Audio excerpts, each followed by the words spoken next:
Very important. मैंने कुछ cash की पेमेंट कर दी भाई, कैश की पेमेंट कर दी। अब जब कैश की पेमेंट कर दी तो क्या मेरा डिसअलाउंस एकदम हो जाएगा या मुझे कुछ और करना पड़ेगा? बताइए सर। मैंने 50,000 25,000 की पेमेंट कर दी, कैश में पेमेंट कर दी, एक दिन में कर दी। आलू सप्लाई कंपनी का केस नहीं है कि एक दिन में 10,000 से कम किए, मैंने एक दिन में 25,000 की पेमेंट कर दी। माई क्वेश्चन इज, क्या मेरा डिसअलाउंस ऑटोमेटिक है या कुछ और करना पड़ेगा? बताइए भैया। बिजनेस एक्सपीडियंसी, हाँ जी भैया। बिजनेस हाँ प्रवीण भैया। Expediency, business expediency. सर दो चीजें इंपॉर्टेंट है, मैं आपको केस लॉ उस दिन समझाया भी था, मैं लिखवा रहा हूं आपको, प्लीज अप्रिशिएट कीजिएगा। पहला, आपको दो बातें प्रूव करनी पड़ेंगी। पहली बात तो आप दिमाग में बैठा लें, सेक्शन 40A, जितने भी सेक्शन है सेक्शन 40 कैपिटल ए में, these are anti abuse provision, anti avoidance measures. They have been came just to curb black money. Appreciate curb, target क्या है? To curb black money. तो सबसे पहले मैंने बताया, जैसे आपको बताया था रोहिंटन, रोहिंटन साहब का वो जो जजमेंट बताया था MM Aqua, relying on the judgement of KP Varghese, where they said कि भाई जिस पर्पस के लिए आया पहले डिपार्टमेंट को प्रूव करना चाहिए। अब यहाँ पे तो कोई लिखोगे नहीं आप, अब ऑफिस बात है, ये 3CD डॉक्यूमेंट मेरा है।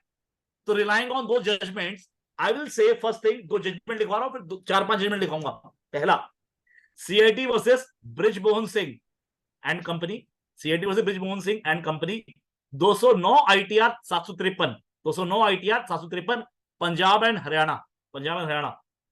और दूसरी जजमेंट है CIT versus Chrome Leather, CIT versus Chrome Leather company private limited, 235 ITR 708, 235 ITR 708 Madras high court.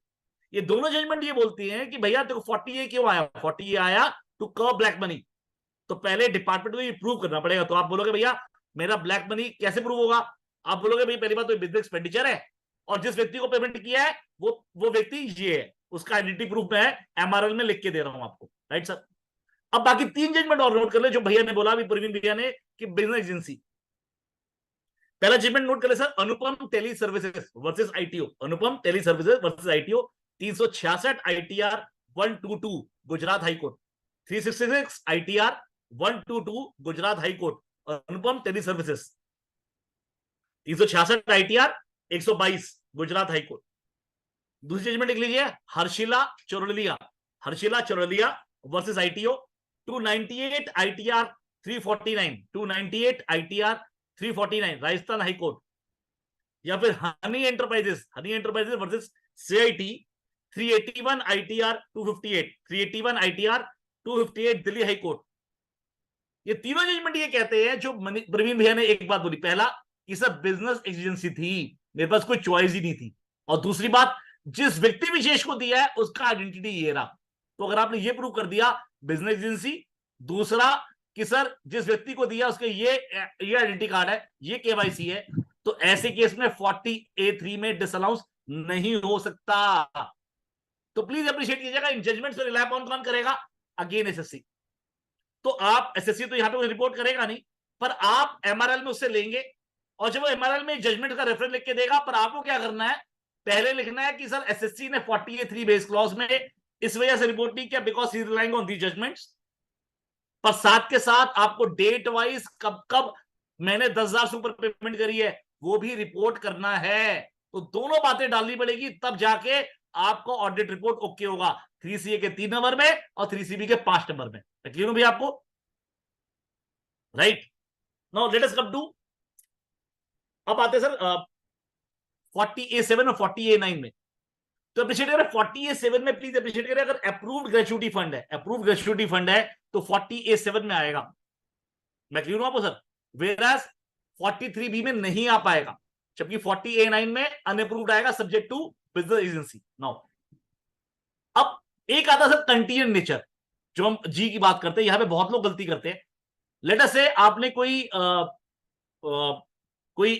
Agreement में गारंटर बन गए, आपकी पार्टी गारंटर है, किसी किसी और ने लोन लिया है, आपने गारंटी दी हुई है, आपने बिल ऑफ लैंडिंग या फिर कुछ इस तरह की चीजें इशू, सर कोई आपने कोई